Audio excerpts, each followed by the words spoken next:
So one of my biggest battles with clients at the moment is I'm asking them to do less because they're showing symptoms of doing too much. So this can come in the form of hormone imbalances, headaches, migraines, skin issues like just inflammation, gut issues, but also things like waking through the night, chattering mind, anxiety, waking up fearful, lots of fearful thoughts. So one of the reasons I ask them to do a little bit less is one, because we want to kind of try to get the nervous system to be able to balance a little bit more. And it can't do that if we're like the Tasmanian devil, just like spinning around all the time. Now, if there's a resistance there, and there often is, then the next kind of question to ask yourself is like, what is the busyness offering me? And the way that we would do that is create the most lazy to-do list of your life that you look at and go, oh my God, that's just, I could at least do 10 times that.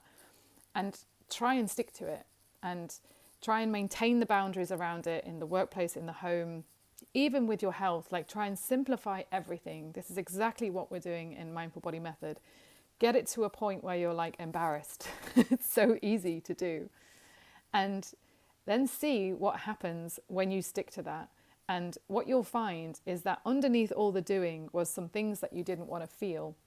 And you would actually kind of maybe initially say, you could say, I'm embarrassed about doing so little. I am, a degree of guilt and shame is going to come up, and just this kind of labels like, yeah, but it's lazy and stuff. And this is where you begin to see that we've been subliminally fed through technology, this thing of like constantly doing, because of course it means we're also constantly buying into something. So when we begin to step away from all this kind of consumer hijacking this hijacking by consumerism, that we're going through, and actually do practices where we close our eyes, travel inwards, and allow the mind and the body to begin this communication, begin to feel things somatically, and our body minds to speak, what you'll start to see is systems regulate and symptoms begin to fade. But you will also see that some of that doing was about not feeling a fear maybe, or a sadness. And so again, these are distractions and coping mechanisms that we've created, but we're so lost in it, we don't know any other way. They're very powerful. I really like the term process addiction as a way of explaining that if I do that, I don't have to feel that.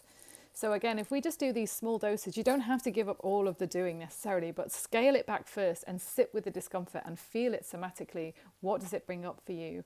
And I'd love you to share in the comments box below, maybe the embarrassing to-do list.